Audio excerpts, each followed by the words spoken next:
is where I learned swimming, and this lake was always connected with my grandparents' field. So it was a permanent part of my nostalgia.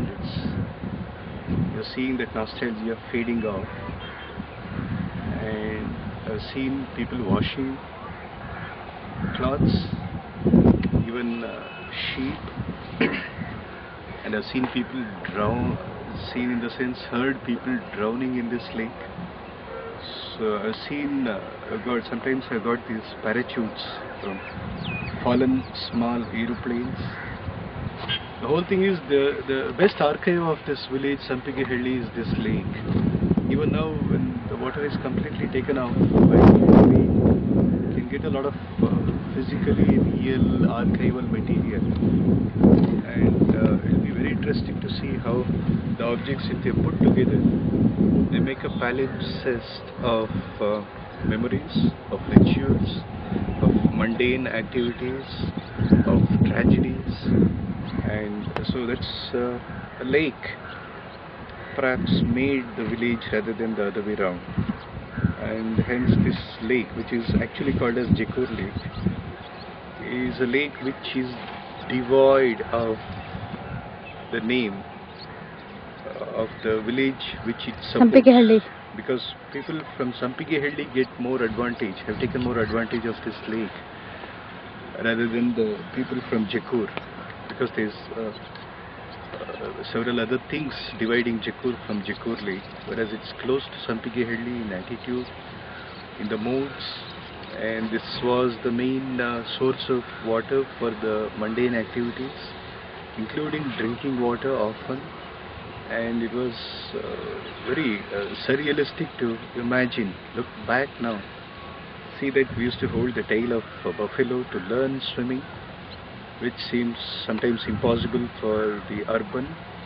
And around this lake we have a lot of wells. A couple of them are still there. If you can see a well there, and that is where I really learned the second half of my swimming, and the kind of water body that goes in. It's sort of the village is in the upraise position compared to the lake. So it used to be a practice for the bullock carts to fetch water from the lake to the to the village during special occasions, and even during Uru Habba, the annual village festival, when the sheep were cut off, were slaughtered, they would be brought to the lake to clean up, because we needed a running water facility in order to clean those intestine parts. So looking back now, it looks like a wonderful ritual. So Sampigihilli and the lake are all connected with the rituals, and even the pathway you see there, it was for the motors, in the sense the bullock carts and the bicycles used to go on the area, the bridge kind of thing, whereas the pedestrians used to take a shortcut in between to travels between Sampigihilli and Jekur.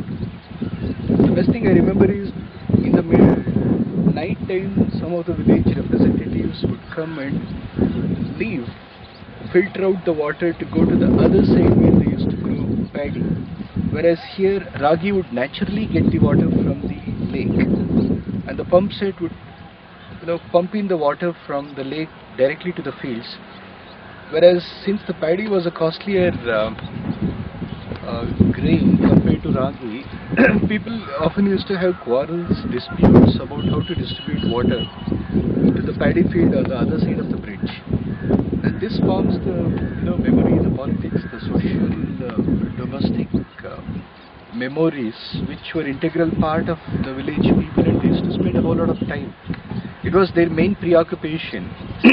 Growing in the field was one half of the preoccupation, whereas the second half was how to distribute the water so that everybody gets a fair portion of it. That's a sweet memory, and rather intense memory that I carry with myself when I think about this lake, which is about to vanish out. And even now, people are very skeptical about what actually happens to that.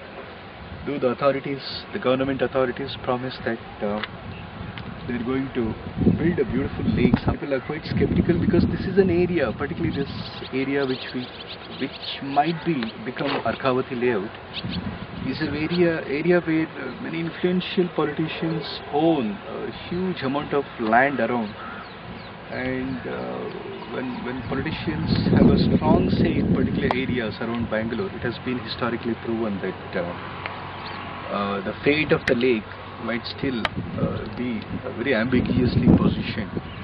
Nobody knows what the desire of a politician would be at a given point of time in the near future. And what you're seeing right now is what you get. Perhaps the best part of the lake you get, and it further only can deteriorate as a visual, as a pleasant feel, as an amazing landscape just 8 kilometers away from the heart of Bangalore, which is now, this part is at the periphery of Bangalore, but within the Bangalore. But during my childhood days in 70s, this was outside Bangalore, and it would have been the journey coming by a bike, a bicycle, or by walk, or by catching two different buses, bullock carts the journey was like a pilgrimage. Right now it's just a matter of 20 minutes to go back to the city.